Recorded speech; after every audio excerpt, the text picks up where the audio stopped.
Alors l'objectif de ce tuto ici, ça va être la réalisation des documents de fabrication issus du process. On va reprendre en support d'étude une pièce que l'on a vue précédemment, que l'on avait appelée axe fileté, qui nous a servi de tuto pour light machining, pour l'atelier de tournage. Cette pièce, on la retrouve sur le dessin de définition. Et ce que l'on va faire déjà, c'est pouvoir recharger directement le process que l'on avait utilisé. On va le recharger dans CATIA. Voilà.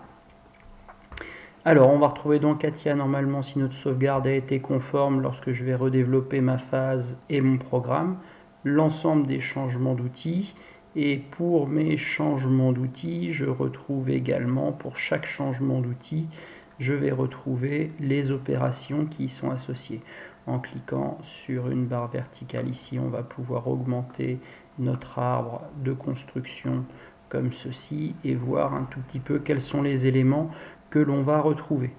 On retrouve notre pièce elle n'a pas changé, on retrouve toujours notre origine programme avec les points d'approche retrait que l'on avait programmés. Voilà, ça c'est la structure de base que l'on avait sortie de process. Si on regarde dans la partie basse, on retrouve la liste des outils dans la ressource liste, le tour CN et la liste des outils utilisés pour réaliser notre process. Si on reprend rapidement, on avait un dressage de la face avant, une ébauche du profil, l'opération de gorge, la finition du profil extérieur, pointage, perçage avec débourrage, filetage, piquage, tronçonnage. Si ça, on le regardait en vidéo, ça nous donnait l'animation suivante. Si on revenait depuis le début, alors on va revenir en cinéma depuis le début, la nomenclature cinéma, en zoomant et en revenant. On retrouvait une opération de dressage accompagnée d'une ébauche de profil, une gorge, la finition du profil extérieur, dimension voulue, un pointage assez profond pour nous permettre de faire éventuellement un chanfreinage d'entrée avec un cycle de perçage avec débourrage, une opération de filetage de l'extrémité de ma pièce, et ma pièce était tronçonnée. Je tronçonnais ma pièce par deux opérations, une première de piquage qui me permettait d'évider et derrière un chanfreinage et un tronçonnage de ma pièce. Voilà ce que j'avais, le process que j'avais et qui était terminé au niveau de ma FAO. Voilà. Donc l'objectif de la documentation, c'est bien sûr de récupérer toutes ces informations-là pour établir des fiches d'instruction, des fiches de poste, sur laquelle on va retrouver l'ensemble des éléments qu'on a décrits dans nos opérations, ainsi que les paramètres de coupe et les outils que l'on a utilisés. L'objectif, c'est que l'opérateur puisse mettre en œuvre seul sa machine-outil à partir de ce document. Pour cela, sur CATIA, on va retrouver dans la barre d'outils qui s'appelle Gestion des sorties CN ici, on va retrouver une feuille blanche et grise qui s'appelle Générer la documentation. Voilà, je vais cliquer dessus. Alors, on va générer notre documentation, la documentation que l'on va rechercher ici, à partir d'un script. Donc, on va aller chercher un script. Nous, notre script, il va être dans notre C4RF Manufacturing, documentation. Et ce qu'on cherche à réaliser, c'est un contrat de phase. On clique sur Ouvrir. Je vais éditer ce qu'il appelle le process. Donc, la process, il va venir chercher ici et il va générer un fichier à un endroit bien particulier. Alors là, c'est important. Ici, je vais venir dans mon dossier de sauvegarde où j'ai actuellement mon TP. Je suis en Light Machining, c'est l'axe. Et donc dans Axe ici, il me faut créer un dossier. Très important de créer un dossier. Alors moi, j'appelle toujours CP avec le nom de la pièce. Si on est un petit peu feignant, on sélectionne CTRL-C. On rentre dans le dossier CPAxe et ici, le fichier HTML qui va être créé, on lui donne le même nom. Voilà. Ne jamais, toujours créer un dossier intermédiaire, ne jamais laisser ça, sinon il va effacer par défaut le répertoire dans lequel vous allez sauvegarder. Donc créez toujours un répertoire, un nouveau répertoire vu qu'il sera vierge, et à ce moment-là, il n'aura rien à écraser et il viendra mettre son CPAX à l'intérieur. Après, vous cliquez sur OK. Donc là, il va lire tout votre processus, il vient établir le script à partir de votre processus et lire toutes les informations qu'il y a dedans. Il va vous proposer une série de boîtes de dialogue, c'est tout simplement ici à remplir, vous allez compléter les champs. Moi, je vais renseigner mes initiales, vous pouvez mettre votre nom par exemple. Vous allez voir ce que ça va nous donner. Nom de l'ensemble. Alors l'ensemble, on va l'appeler Late Machining. Le nom de la pièce, elle s'appelle axe fileté. C'est un axe fileté. Nom du matériau, on avait dit que notre axe, il était en aluminium, il me semble. On va aller vérifier sur nos dessins de définition. On ne retrouve pas, mais sinon on avait pris les en alu, pointé alu. Donc on va prendre notre ENAW 2017 qui s'appelle également EN. Alors AL CU 4 MGSI. Je valide. La dimension de mon brut. Alors si je m'en souviens plus, j'inscris tout simplement rond. Là je m'en souviens plus exactement, donc pas pour prendre de risque, je vais simplement dire rond et je pourrai éditer cette boîte de dialogue par la suite. Le nom du programme, moi par défaut, c'est toujours le programme qui s'appelle 1000. Ok. À partir de là, je bascule d'interface. On était auparavant ici dans du process. Donc là, ma génération, elle est faite. Je fais OK, fermé. J'étais dans l'atelier process, dans le PPR. À partir du moment où j'ai édité mon document, si je reviens dans Fenêtre, je vois Drawing. Donc je suis passé dans un atelier de mise en plan. Je travaille plus en volumique, je travaille dans le plan. Et je retrouve ici une feuille, tout simplement, d'une table à dessin, en travail 2D, comme si je créais un dessin. Alors, il nous a fait remplir les champs précédents, parce que tous les champs qui ont été créés auparavant, je les retrouve maintenant dans le cartouche de mon contrat de phase. Automatiquement, j'ai fait mettre dans ma macro le nom du lycée, le logo. Il y a la date qui doit apparaître également automatiquement, ainsi que la machine-outil que vous avez décrite. La machine-outil ici, tour CN, il vient rechercher et lire votre process, parce que ici, vous avez décrit que la machine qui a été utilisée, c'était tour CN. Alors, première partie, on retrouve ça. Et si, alors il crée par défaut une vue. Cette vue, souvent, elle ne convient pas. Donc là, déjà, cette vue-là, je vais pouvoir l'effacer. Ça, c'est sûr, je vais pouvoir l'effacer. Et dans la partie basse, je retrouve ici de ma pièce l'ensemble des opérations chronologiquement placées dans l'ordre de création ici dans mon process. Deuxième chose, le nom des opérations, et c'est pour ça que je vous incite à bien renommer les opérations. Le nom de l'opération ici est automatiquement calqué dans votre listing ici. Donc si vous écrivez ou si vous ne modifiez pas les éléments, vous restez avec les éléments de base, vous avez des chances de vous retrouver avec des choses qui ne vont pas. Il vient rechercher aussi automatiquement, normalement, les vitesses de coupe, la fréquence de rotation pour les outils axiaux et les vitesses d'avance. Là, je vois déjà que j'ai un problème avec l'outil de filetage, sûrement qu'il doit y avoir un problème dans mon process, sinon on le modifiera. En tournage, j'ai un souci avec ma macro, j'arrive pas à associer le T et le D, donc ici il nous faudra modifier objet, définition, associer le T et le D, ici on avait utilisé 2. Et à ce moment-là, j'ai la possibilité. Tous les éléments qui sont créés, ce sont des zones de texte. Donc vous pouvez les éditer en clic droit, objet, définition. Et à ce moment-là, je peux changer de manière à faire coller à mes outils aux numéros d'outils, les numéros de correcteurs que j'ai définis dans mes compensations. Alors ça marche très bien pour les outils axiaux. Là, il n'y a pas de problème. Ça ne fonctionne pas sur les outils. C'est assez compliqué parce qu'on est sur un porte-plaquette et un outil, donc faire coller les deux, j'ai pas encore trouvé la solution pour le faire. Ça nous prend 30 secondes pour modifier tous les éléments Et l'essentiel est de retrouver un numéro de correcteur qui corresponde au numéro d'outil. Voilà. Donc ça déjà, ça fait une grosse partie du travail qui est complétée. On est sur un document qui est propre et qui va nous permettre de décrire notre processus de fabrication. Ça déjà, premier élément. Troisième élément, premier élément, l'entête là-haut du cartouche. Deuxième élément, la partie basse avec les paramètres de coupe. Troisième élément plutôt, le posage de la pièce, les informations techniques sur comment on va tenir la pièce, les outils que l'on va utiliser. Et là, il va falloir renseigner ces éléments manuellement. Donc ici, il va falloir qu'on remplisse une série d'éléments qu'on va pouvoir venir chercher dans une boîte qui va nous permettre de renseigner des éléments.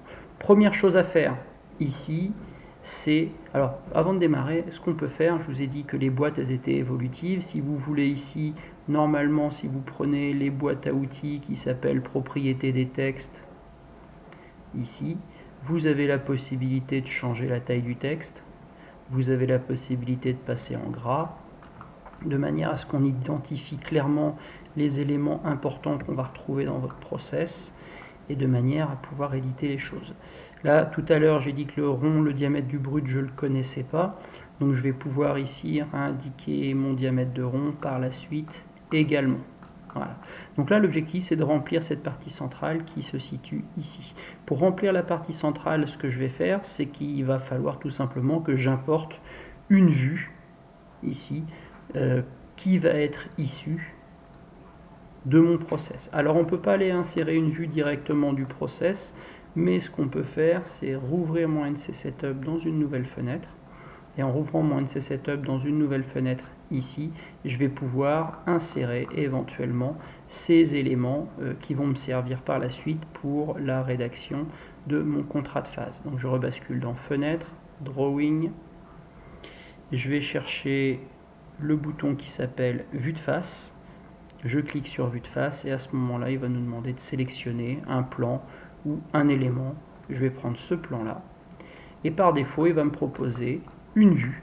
Alors ma vue, elle est positionnée au centre. J'ai la possibilité de la bouger comme je veux. Ici. Alors moi, j'ai fait un quart de pièce, donc je vais retrouver les informations que j'avais. Si vous prenez, si vous mettez en plan l'assemblage, le NC Setup, vous allez retrouver normalement également les points d'approche retrait et ainsi que les traits de construction qui vous ont permis de définir votre trajectoire outil. Ces traits-là, on va voir que techniquement, on n'en a pas besoin. Par contre, c'est intéressant de récupérer notre brut parce que ça vous évite d'avoir à le redessiner. Donc là, on revoit bien que derrière, je retrouve bien mon brut. Si vous vouliez changer l'orientation de votre vue, vous avez ici les différentes flèches qui vous permettent de basculer votre brut comme vous le désirez. Mais ici, la position initiale me va bien. Pour valider votre vue, vous double-cliquez et à ce moment-là, vous voyez apparaître votre pièce. Alors, je retrouve ma pièce en vue de face ici, et je retrouve les éléments qui vont correspondre à ma pièce ici. Donc là, j'ai retrouvé mon brut et les différents traits, et j'ai bien retrouvé les points d'approche et retrait qui vont aussi sur ma pièce. Alors, ici, déjà, dans la partie gauche, je vais dans les propriétés de ma vue afficher les lignes cachées, ici, et les axes, de manière à voir maintenant ma pièce dans son intégralité, comme ça m'intéressait ici, et de récupérer toutes les informations concernant ma pièce. Alors, avantage inconvénient, ici, si j'ai un élément qui ne me convient pas, par exemple ce point-là, je prends, je le sélectionne, je clique et je l'efface. Là, mes points d'approche, techniquement, j'en ai pas besoin. Je peux enlever les différents éléments ici. Là, les flèches, elles ne m'intéressent pas non plus. Je vais les cacher, afficher. Ces flèches, je vais les cacher, afficher. Et il y a plein d'éléments comme ça que je vais pouvoir cacher. Alors là, ici, quand vous avez des sélections, par exemple ici, ce qui m'intéresse, c'est l'intérieur, le trait intérieur de la pièce. On va le supprimer pour garder simplement le trait d'axe. Voilà. Alors là, je me retrouve avec une vue en coupe et une vue partiellement en pointillé. En termes de dessin, c'est pas terrible parce qu'il considère que le brut est déjà défini. Nous, on va mettre notre pièce ici et la sélection de tous ces traits là, on va les mettre. On va en mettre une bonne partie en continu. Voilà, on va tout prendre et tout mettre en continu ici comme étant des traits. Alors on va passer en 1 des traits continus, on va augmenter la taille également de nos traits, on va passer en 2. Voilà, ça c'est fait. Et on va au fur et à mesure retoucher les traits qui nous intéressent. On va considérer que ces traits-là sont vus également dans les informations qu'on a besoin de définir et de décrire. Ça, ce sont des arrêts de vue. Donc on va repasser ici comme ceci. Et par contre, on va dire que notre trou central, on ne le voit pas. Et donc par conséquent, on ne voit pas notre chanfrein, et ce trait là que l'on va repasser ici en pointillé avec une épaisseur un peu plus faible. Voilà, là je retrouve le profil de ma pièce et j'ai mon brut qui est clairement décrit. Je vais supprimer mes traits d'approche également, voilà, qui me permettent de récupérer mon point d'approche, ça j'en ai pas besoin, mon point d'approche j'en ai pas besoin. Voilà, j'ai retrouvé la géométrie de la pièce qui m'intéressait et j'ai bien toutes les entités. Alors, je vais sélectionner comme ceci les différents éléments. Ma pièce, elle est usinée dans son intégralité. Ça veut donc dire que toutes ces arêtes-là, je peux les basculer en rouge pour définir ceci comme étant des éléments usinés. Voilà. Et là, je me retrouve avec ma pièce prête et dessinée. Alors, j'ai la partie de mon brut qui est dessinée ici. Je vais me dessiner aussi à partir des autres éléments. Donc là, l'avantage, c'est que c'est détecté automatiquement. Je vais dessiner ceci. Tac. Voilà, j'ai la possibilité d'aimanter mes points et comme ça, je vais me retrouver avec des éléments qui sont positionnés automatiquement. Voilà. Je vais dessiner ma deuxième partie de brut comme ceci. Je vais pouvoir éventuellement allonger mon trait qui va me servir de trait d'axe. Et là, je vais repérer sur ma partie, on va travailler en barre, la partie qui va être usinée et la partie, le reste de mon brut qui va être, lui, tronçonné. Alors là, derrière, effectivement, il faudrait que je supprime cette partie-là. Pour se retrouver, ici, on va bien enlever 1 mm, donc je vais bien avoir un décalage ici de mon brut, comme ceci. Alors, ça c'est fait, j'ai la structure. On a la possibilité, si on le désire, dans ma vue, ici, dans ma vue de face, propriété d'agrandir ma vue. Je suis à vue échelle 1. Si je l'agrandis, je peux passer en échelle 1,5, donc ça nous fait du 2 divisé par 3. Et à ce moment-là, j'ai bien tous les éléments qui bougent automatiquement. Alors, c'est bien d'agrandir, le problème c'est que derrière, ça ne va pas vous permettre de positionner tous les éléments. Donc ça, vous l'avez à titre informatif. Si vous voulez agrandir votre vue, vous pouvez le faire. Ici, on va revenir en échelle 1. Et l'échelle 1, elle nous sied complètement. Vous avez la possibilité de déplacer les différents éléments ici en cliquant sur les traits pointillés rouges que vous avez ici. Si vous n'avez pas ces traits pointillés rouges, c'est que le bouton afficher le cadre de vue comme indiqué sur chaque vue n'est pas coché. Et à ce moment-là, vous ne pouvez pas bouger les éléments. Donc ça, ce bouton-là, il faut qu'il soit coché. Et à ce moment-là, vous pouvez déplacer vos éléments comme vous le désirez. Voilà, donc là j'ai défini mon brut, ma pièce, j'ai pas mal d'éléments qui sont décrits par rapport à ce que je vais réaliser. Je vais pouvoir maintenant insérer pas mal de paramètres, comme déjà, première chose, les axes machines. Pour définir mes axes machines ici, je vais aller chercher mon catalogue, le visionneur de catalogue, et dans mon visionneur de catalogue, je vais aller ouvrir dans... Alors là, il est déjà ouvert, donc on va reprendre le chemin ensemble. C'est CATIA Ref Manufacturing, documentation, catalogue photo outils. Donc je suis à la racine, c'est CATIA Ref Manufacturing, documentation, catalogue outils. Non, c'était pas catalogue outils. Catalogue photo outils. Et là, le catalogue, c'est le D1. Je vais choisir mon D1. Voilà. Dans mon catalogue, je retrouve pas mal d'éléments. Les outils, je les utiliserai plus parce que j'utilise une autre stratégie à partir de maintenant. Ce que je vais utiliser surtout, c'est toute la partie isostatisme. Alors l'isostatisme, je la retrouve ici. Je vais retrouver toutes les normales de contact qui vont me servir, ainsi que les différents éléments de symbolisation de mise en position et de maintien en position de la pièce. Ici en tournage, on va simplifier un tout petit peu. Première chose qui m'intéresse, ce sont les axes machines. Donc je vais prendre la figure qui s'appelle 23. Je double-clique dessus. Et à partir du moment où je sais où je vais la positionner quelque part par ici. Je clique ici dessus. On double-clique pas dessus parce que si on double-clique dessus, on appuie la sélection. Là, vous avez la fenêtre qui existe. Vous avez la possibilité, lorsque vous insérez, de changer l'échelle.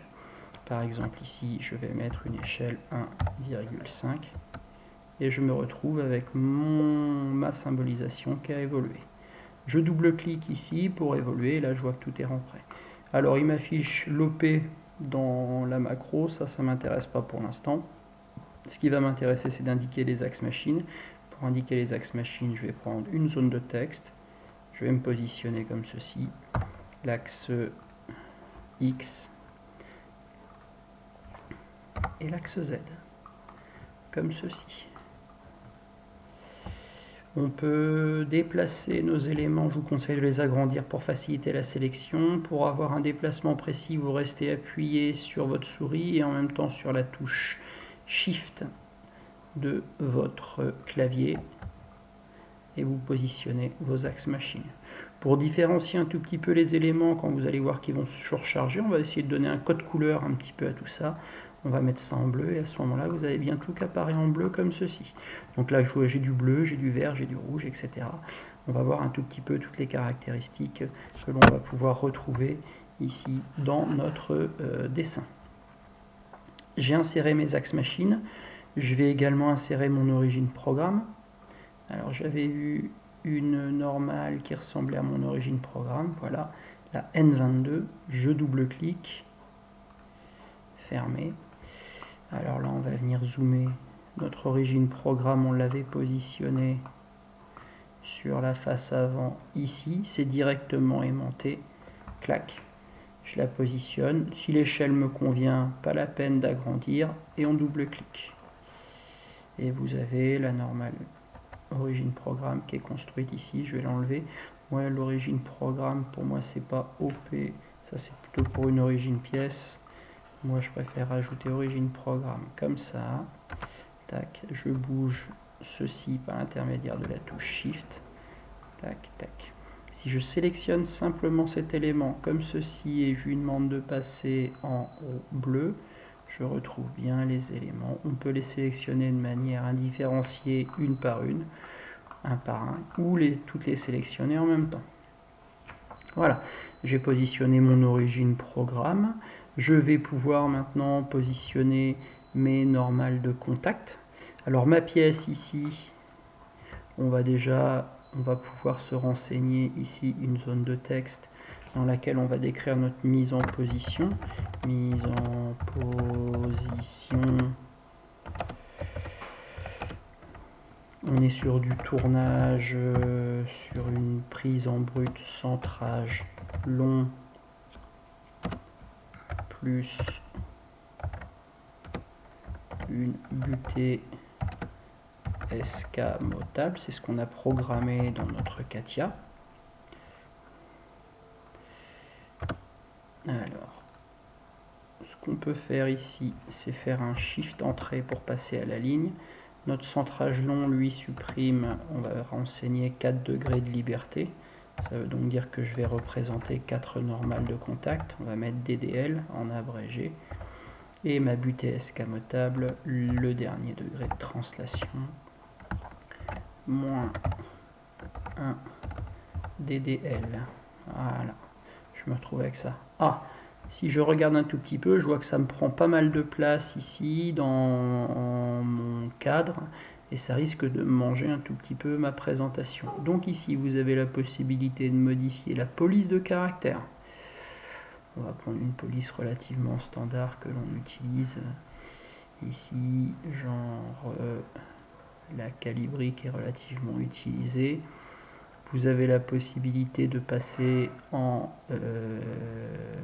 italique et on va baisser un peu la taille des caractères. Ici, là, on est sur du commentaire, donc c'est pas le fond de notre mise en position. Par contre, la mise en position, est-ce que je peux, dans ma boîte de dialogue, juste différencier certains éléments? Si je sélectionne mise en position, voilà, parfait, magnifique. J'ai juste sélectionné mise en position, je l'ai mis en gras souligné, ça marche très bien. C'est de la mise en position, donc on va mettre ça en vert, et je me retrouve ici avec du vert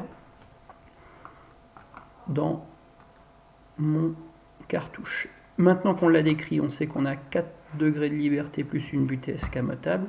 On va rechercher dans notre catalogue les symboles de mise en position. On va chercher nos symboles de mise en position. Voilà, ma mise en position elle se décrit. Là, je peux peut-être avec 2, ça fait, on va mettre 1,5. 1,5, on devrait être pas mal. Voilà, c'est pas mal, le 1,5. Je double-clique et ma normale, elle est créée.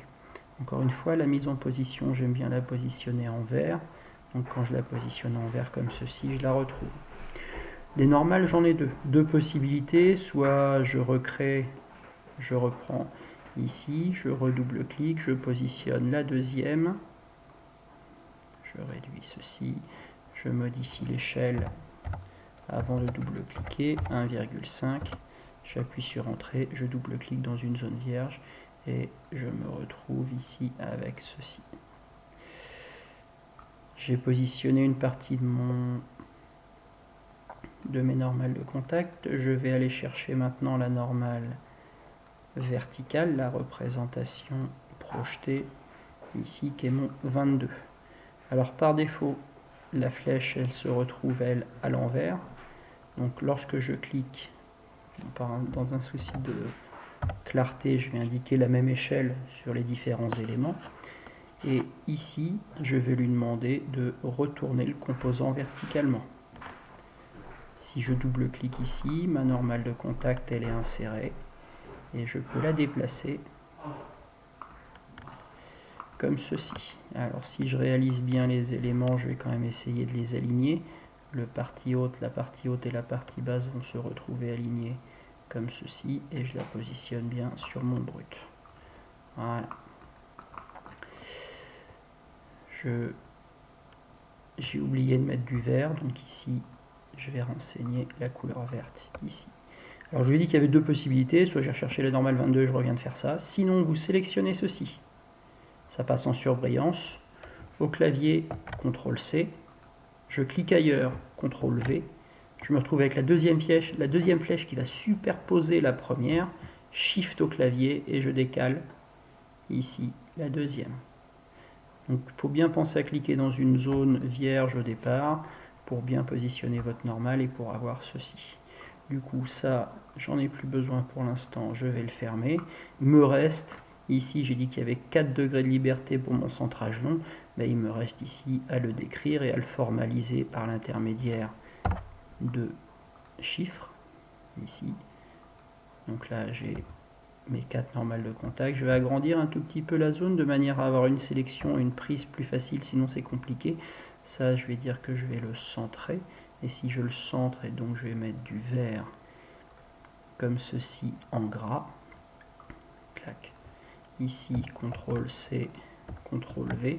L'intérêt ici, c'est pour pas, une fois que j'ai défini clairement mes polices de caractères et mes différentes mises en forme, ça m'évite d'avoir à les refaire. C'est-à-dire ici, vert, gras, centré. Clac, je clique ailleurs, CTRL-V, Shift, je le déplace, 1, 2, ça sera le 4.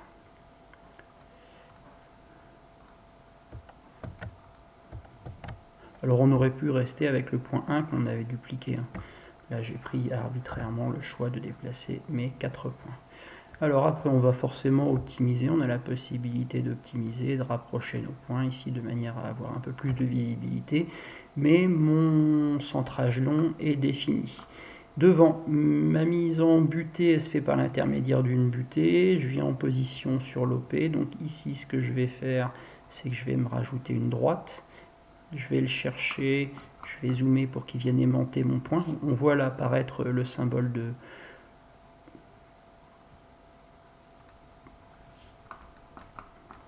Ici, on va se déplacer de manière à ajuster notre point comme ceci.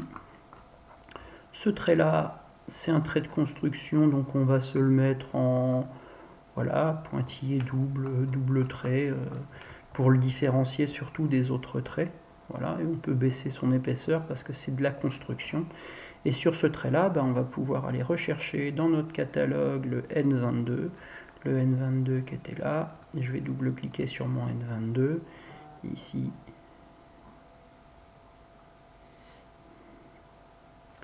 Je clique, je fais une rotation dans ce sens-là. Est-ce que c'est du 90?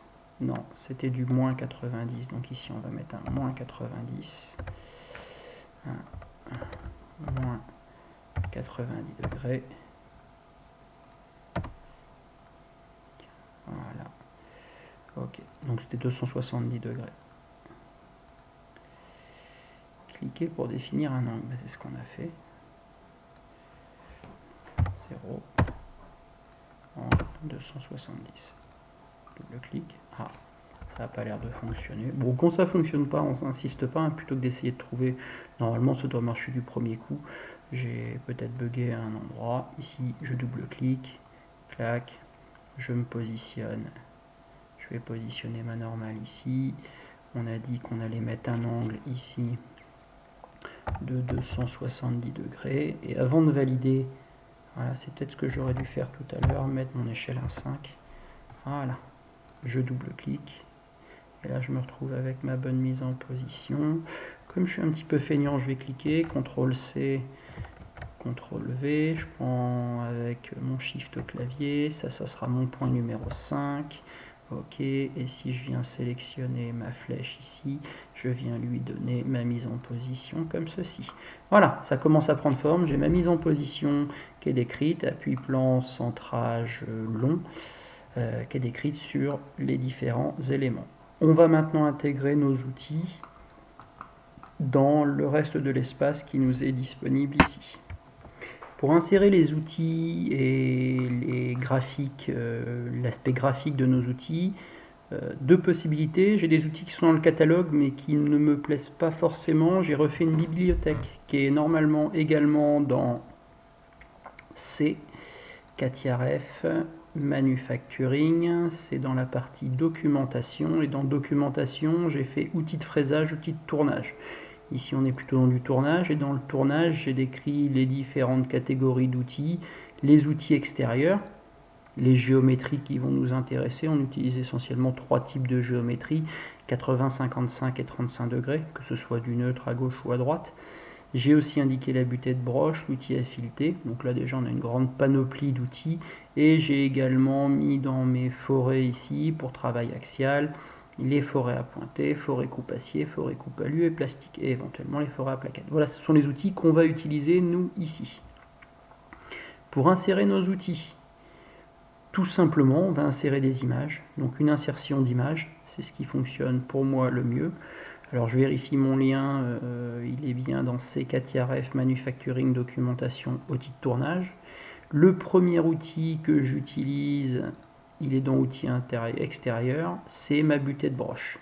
Quand vous sélectionnez ici et que vous faites ouvrir, vous voyez apparaître la boîte qui va traîner ici quelque part. Donc ma butée, je vais éviter de la mettre en plein milieu, je vais la mettre plutôt dans la partie basse, dans l'alignement de mon point 5. Donc je peux zoomer, j'évite de double-cliquer surtout pour pas qu'elle soit insérée n'importe où, et je vais la mettre dans cette zone ici qui nous permet, lorsque je clique, d'insérer mon outil. Alors ma butée elle vaut ce qu'elle vaut, elle n'est pas dingue, mais en tout cas ça nous permet ici, lorsqu'on renseignera les éléments, de marquer notre butée escamotable ici. Deuxième outil, insertion, on va insérer, voilà, on va aller vérifier quand même, on va retourner dans notre process avant parce qu'on va rien inventer.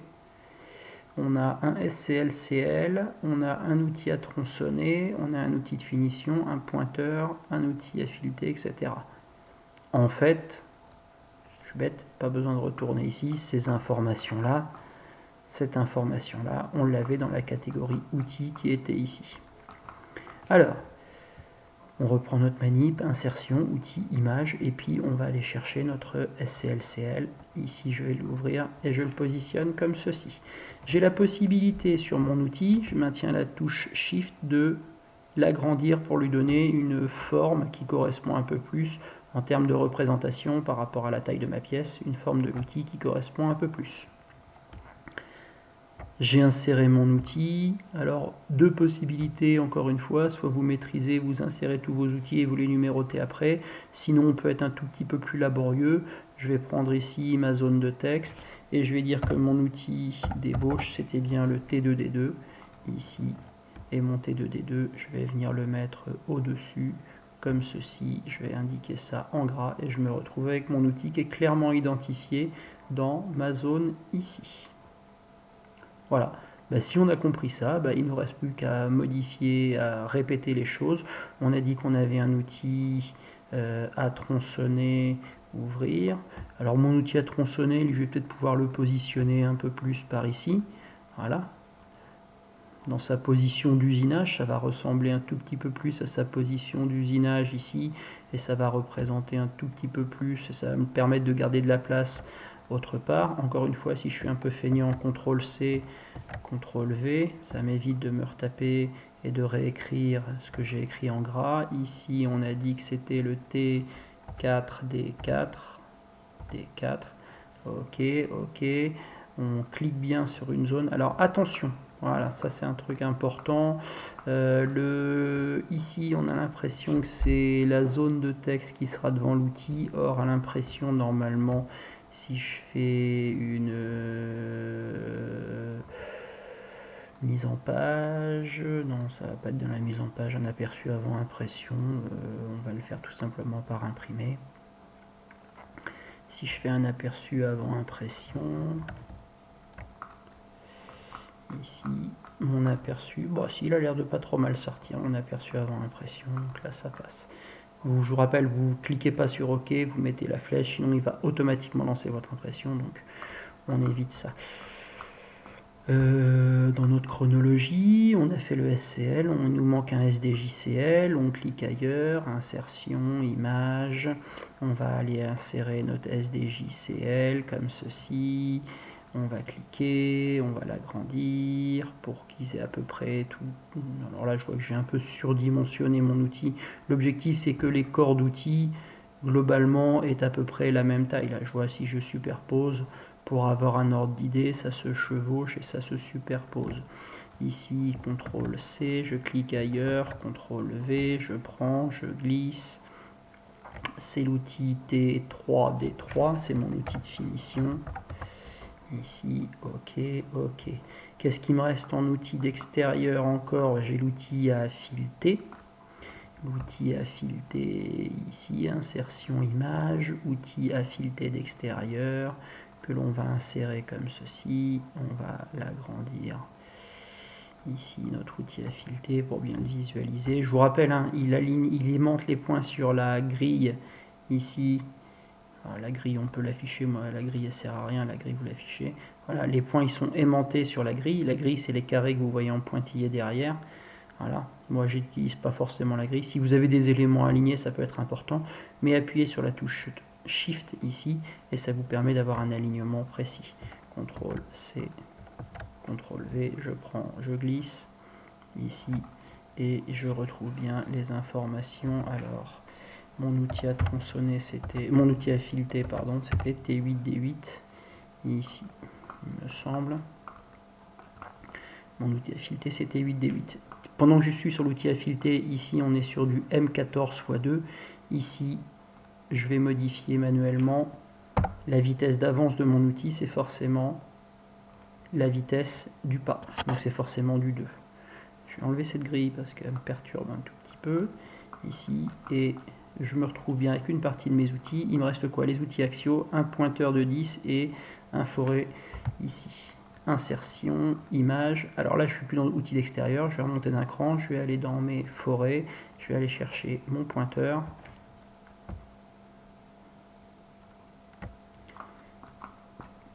je le positionne, voilà, et j'ajuste le positionnement par la suite. Insertion image, mon forêt coupe alu, ouvrir, comme ceci. Encore une fois, hein, si vous avez un trou, vous voyez le trou il apparaît en pointillé, et que vous avez un outil qui est dessiné, on va essayer quand même de faire correspondre des éléments qui soient cohérents. Votre outil, quand il est dessiné, il doit correspondre au diamètre du trou que vous dessinez. Ça paraîtrait assez incongru d'avoir des diamètres d'outils qui soient plus gros que le trou que vous réalisez. En termes de cohérence de représentation, ça n'aurait pas tellement de symbolisation et pas tellement de... En termes de compréhension, ça serait assez moyen. Voilà, je me retrouve avec ça. Mon pointeur, il est peut-être un peu gros parce que le diamètre 14, mon pointeur, c'est un pointeur de 10. Voilà. Après, on n'est pas dans la précision absolue ici, c'est surtout pour avoir un ordre d'idée. C'est un document de fabrication qui doit simplifier la vie à l'opérateur ou à vous-même lorsque vous lancez en production une pièce où vous voulez garder une trace de ce que vous faites. L'objectif, c'est que ce soit lisible. Alors, ici, on va aller rechercher mon T8D8, CTRL-C, CTRL-V, clac, ici, je vais l'insérer. Mes pointeurs, c'était 5, 6, pointeur forêt. T5, D5.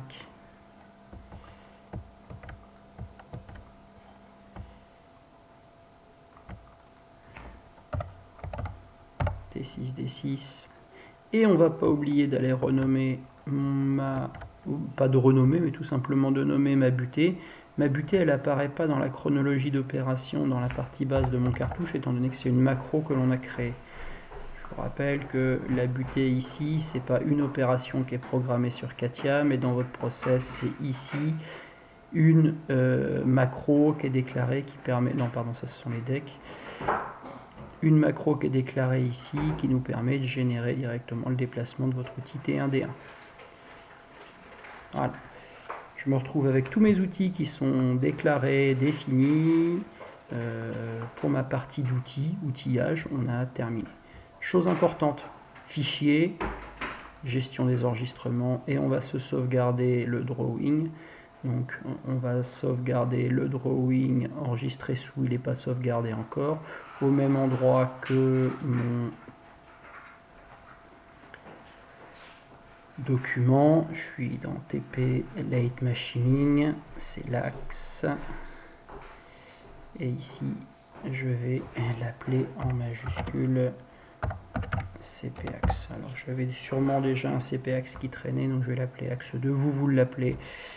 On va pas s'embêter. Je vais l'appeler SNE_CPAxe. Enregistré, comme ça je l'ai.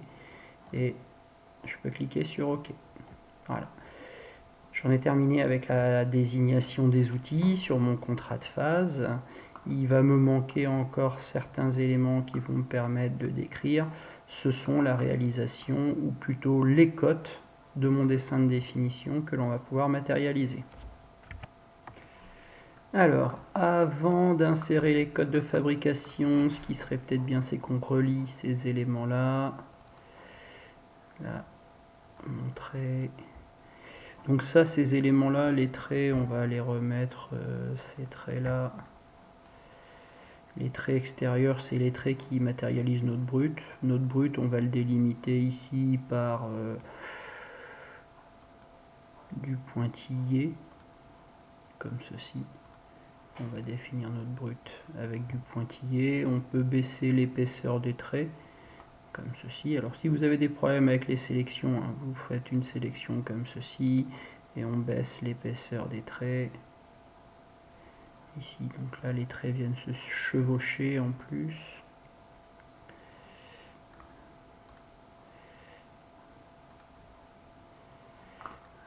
C'est quoi ça? Ce sont les traits du...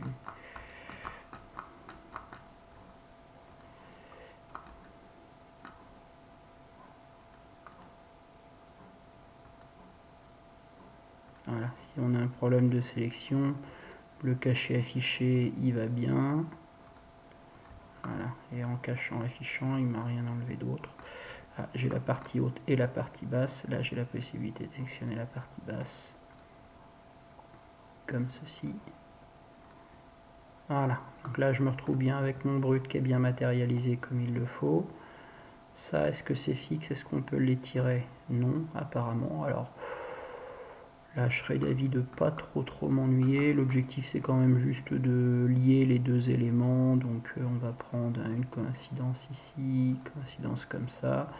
Clac, et ça, on va lui redonner les mêmes caractéristiques que ce qu'on a fait au préalable.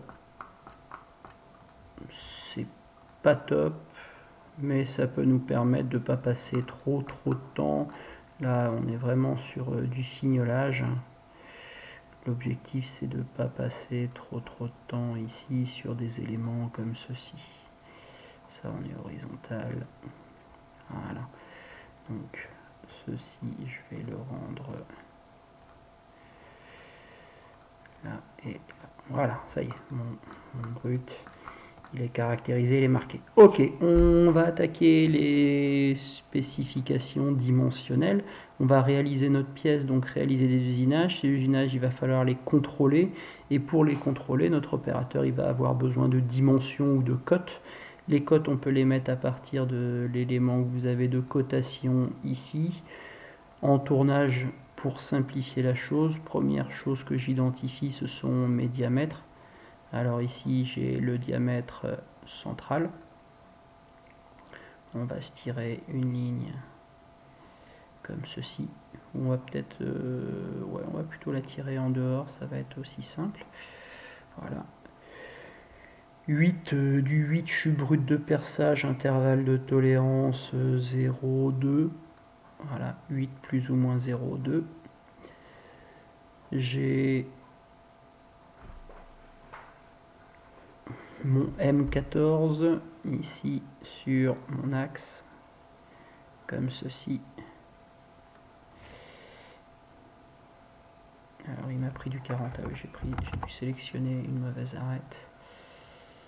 Voilà, on va lui déclarer, voilà, ceci. Alors là, votre cote, il nous indique le symbole diamètre par défaut. Vous pouvez aller éditer ceci ici dans les propriétés de votre cote et sur la ligne de votre cote. Vous avez la possibilité de définir différentes valeurs, même des cotes fausses si ça vous intéresse, et indiquer des différentes cotes ici avec le texte de la cote. Ici, par défaut, il vous propose le symbole diamètre. Vous pouvez supprimer ce symbole diamètre ici et mettre du M14. Ici, on va rajouter pas de 2. Et il nous indique bien le M14, pas de 2 ici. On va retrouver après là, tous les autres diamètres. Je peux double-cliquer ici pour indiquer mes diamètres. J'ai un diamètre 28. J'ai également un diamètre 20. J'ai un autre diamètre ici. Donc là, le plus clair, c'est peut-être de les aligner de manière à avoir un peu plus de lisibilité sur votre dessin. Et j'ai mon diamètre de gorge ici qui va être comme ceci. Ah, je m'aperçois de quoi? C'est que mon diamètre de gorge, il me prend trop de place. Donc là, échappe quand j'ai terminé.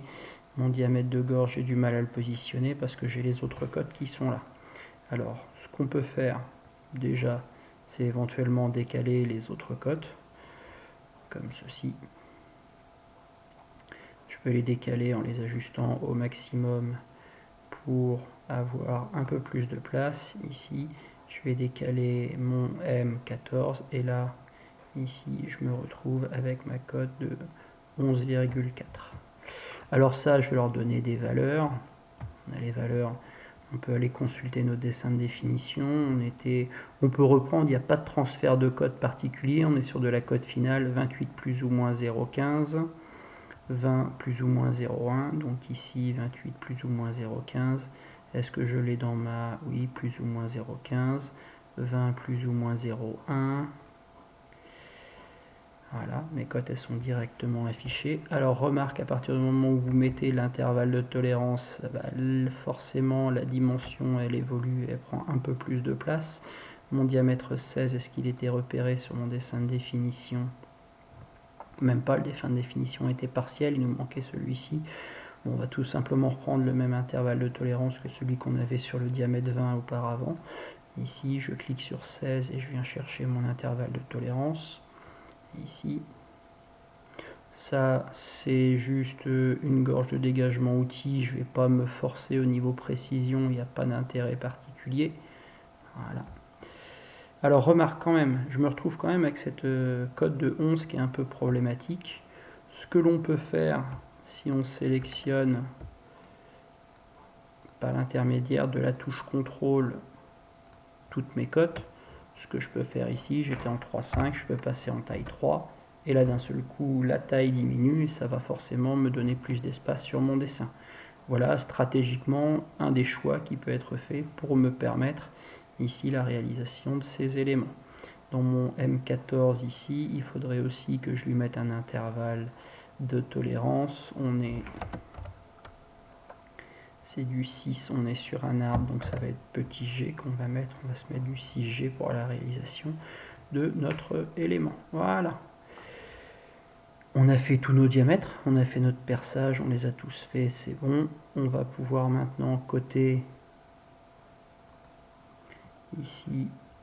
Alors, conseil zoomer, ça vous permet d'avoir une meilleure sélection ici. Déjà, première chose, la cote de longueur. Alors là, on n'est pas sur du diamètre. Comment il nous trouve un diamètre, lui?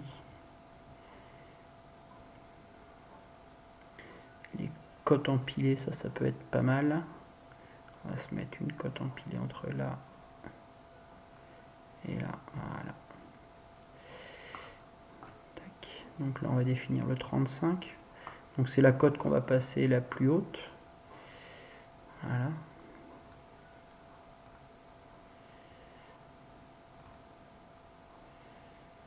Pourquoi il ne nous a pas tout positionné? On va se retrouver avec la hauteur ici. On va se retrouver à décrire la largeur.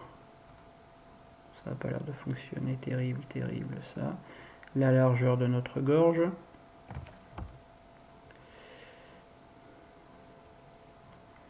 Voilà. Et il nous reste deux autres cotes à positionner, c'est-à-dire... alors là, on n'est pas dans de la comptation fonctionnelle. Hein. L'objectif, c'est de positionner nos cotes de manière à ce qu'on puisse les visualiser ici, voir ce que ça donne.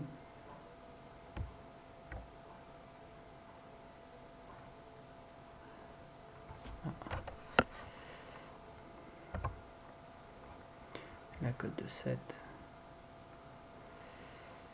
Ici. La cote de 22. Ici. Alors là, on va se retrouver avec la même problématique que tout à l'heure. Moi, ce que je vais faire, c'est que je vais sélectionner tout ça déjà et on va baisser la taille de nos commandes de manière à gagner un tout petit peu de place. Ma cote de 35, je dois pouvoir la retrouver. Ok. Ma cote de 35, son intervalle de tolérance sur mon dessin de définition, plus ou moins 0,4. Plus ou moins 0,4. Voilà. Les cotes qui étaient décrites sur mon dessin de définition. 8 plus ou moins 0,1, 3, 0. Là, je peux reprendre directement les codes du dessin de définition.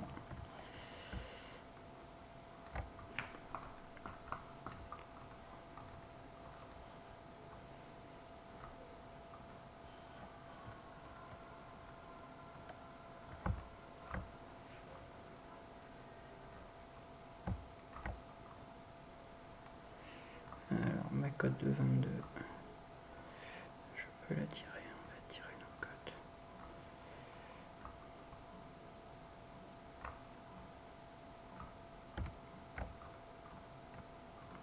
Ah, c'est bizarre, je peux pas la bouger. Bon, alors encore une fois, hein, si elle veut pas bouger la cote, des fois quand il y a des choses qui fonctionnent pas sous CATIA, faut pas essayer d'être plus intelligent que la machine, on va y passer plus de temps. Voilà, là j'ai supprimé ma cote, je la refais manuellement, je la repasse en 3 rapidement et puis ça va très très bien. Ma cote de 7, idem. On va la passer en plus ou moins 0,1 ici. Alors on va même changer notre code de 7 parce que au début de définition on serait plutôt comme ceci.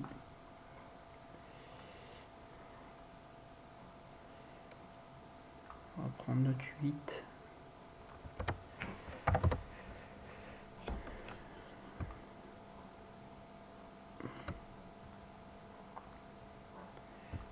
On va mettre ça à 0,1.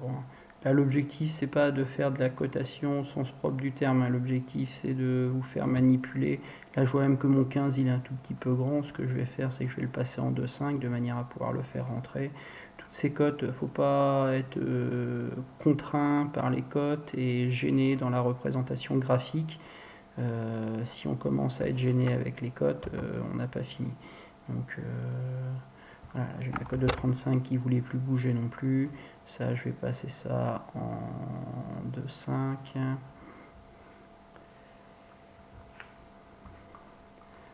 On va passer avec du plus ou moins 0,15 sur mon 22. Comme ceci, et je vais positionner ma dernière cote, ou repositionner plus exactement ma dernière cote. Ici. Qui était le 35 plus ou moins 0,4. Voilà. J'avais ma cote de 3, surtout elle, on va essayer de ne pas lui faire prendre trop de place. Alors là on a dit que c'était du 0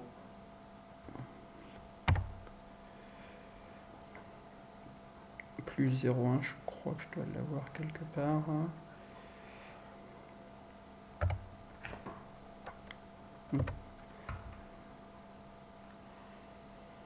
Plus 0,1, 0. Donc plus 0,1 sur Katia, c'est du slash 0 entrée. Voilà. Et je me retrouve avec ma cote qui est créée comme ceci. Si on dézoome, qu'est-ce que ça donne? On se retrouve un peu avec toutes les cotes qui nous intéressaient, on retrouve bien les informations. Alors je vous dis, c'est la partie un peu fastidieuse parce qu'on se retrouve avec beaucoup d'informations. Là, si je regarde la partie basse, je m'aperçois que effectivement la dimension en 3, c'est peut-être un peu gros, et que finalement, si je passe mes cotations en taille 2 par rapport à l'intégralité de mon dessin, c'est peut-être un peu moins lisible au niveau de la cote, mais plus lisible au moins au niveau des informations qui m'intéressent et plus facile à transcrire en termes de programmation. Ici, quand j'ai besoin d'avoir les informations sur les distances ou sur les éléments à contrôler, ça permet quand même un peu plus adéquat et plus simple ici, surtout au niveau de la visualisation. Voilà. Voilà, là j'ai un peu plus de place pour mes outils. J'ai tous les éléments. Qu'est-ce qui va me manquer encore? On a la définition de mon origine programme. Ah bah alors si, en parlant justement de notre origine programme, ça serait bien qu'on définisse ici à mon opérateur une cote. Ici, entre ça et ça. Voilà. Cette cote d'1 millimètre. De créer une cote du même type, ouais, c'est pas grave, t'inquiète pas. Et ça, on va se le mettre en bleu ici et en gras parce que ça, c'est ce qu'on a laissé. Alors on va même se mettre une indication ici. Ça va être notre épaisseur de dressage. Alors, pour pas que ça prenne trop de place en longueur, Shift Entrée, OK. Ça, sur épaisseur de dressage, ça va passer en bleu. Ici, on va passer ça dans des petits caractères en 2. Voilà. Encore une fois, hein, l'objectif, c'est pas faire des points ou faire de la décoration. L'objectif ici, c'est qu'on soit aidé par tous les éléments que l'on va décrire. Donc, c'est pas superficiel ce qu'on est en train de modifier. Là, c'est vraiment fait pour que ce soit lisible. Ça me permet de calculer mon décalage. Ça, cet élément, ma valeur de surépaisseur de dressage. et je le vois apparaître sur mon document. Donc là, typiquement, je suis régleur, je vois mes axes machine, mon tour CN, je vois les outils que j'ai besoin d'aller sélectionner. Si le diamètre de notre rond, fenêtre, processus, ici dans ma NC géométrie, on avait dit que note brute, si je cherche le diamètre, on va aller voir l'esquisse. Ouais, il y a encore plus simple, hein, sinon il suffit peut-être juste de prendre ça, et on a un rayon de 15, donc un diamètre de 30. Fenêtre, je reviens dans mon drawing ici. J'ai la possibilité, lorsque je zoome ici, de double-cliquer et d'insérer ici les différents éléments. Alors, du rond de 30, ici. Alors, est-ce qu'on a accès ici au symbole? Ouais, symbole diamètre. Tac. Ici, j'ai mon symbole diamètre qui vient se mettre dedans. Je peux donc enlever mon rond. Tac. Et ici, maintenant, je vois mon brut diamètre 30. Voilà. Alors, c'est du brut diamètre 30 et je travaille pas en lopin. Donc, je vais quand même indiquer à mon opérateur que je travaille dans une barre. Je ne vais pas couper des lopins, je travaille bien dans une barre ici. Voilà. J'ai globalement toutes les informations ici qui me permettent de réaliser ma pièce. J'ai bien mes vitesses d'avance, j'ai bien toutes mes opérations. Voilà, j'en ai terminé ici. Fichier enregistré, très important. Fichier imprimé. Je vérifie mon aperçu. Si je veux zoomer sur mon aperçu, j'ai possibilité d'agrandir par les raccourcis CATIA. Tout ça, ça m'a pas l'air mal. On va pouvoir aller générer notre... donc là, je ferme ici et je valide ici par OK. Alors, dans les propriétés, zone d'impression, c'est le document global. Dans les propriétés, on peut augmenter un peu la qualité d'impression, passer en 1200 dpi. Mettez-vous en couleur de préférence pour récupérer. Ça serait dommage d'imprimer en noir et blanc. Vous allez perdre toutes les informations que vous avez mis. On va générer un PDF ici. Voilà.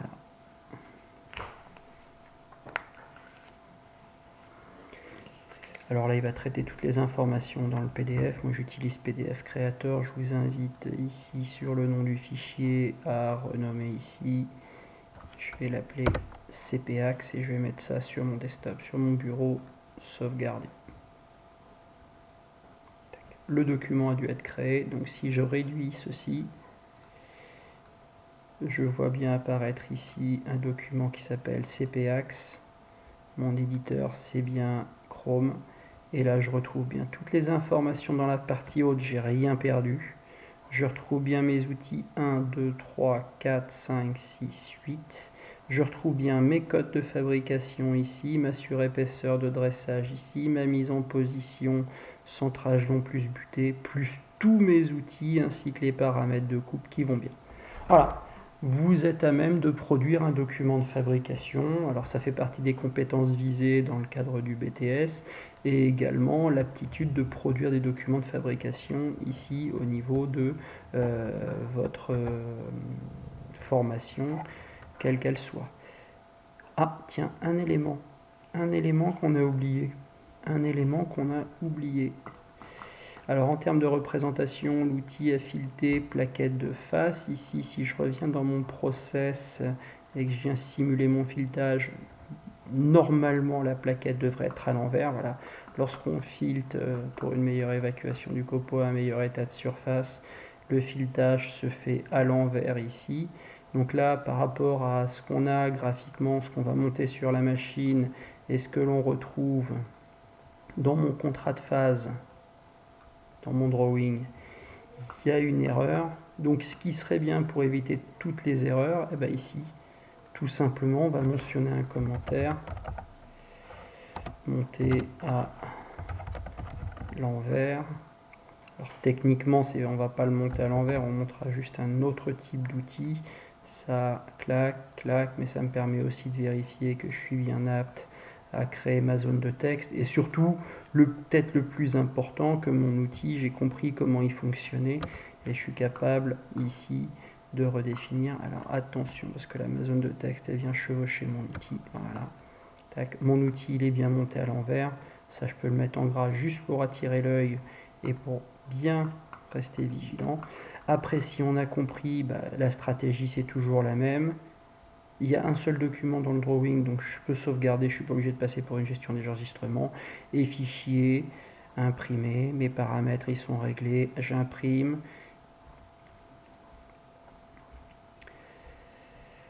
Je vais aller ici reprendre, donc mon fichier il était ouvert ici, je vais le fermer, je vais reprendre, comme je suis un peu feignant, copier le numéro, le nom du fichier, je vais lui redonner le même nom ici, tac, sauvegarder, oui je veux le remplacer, oui.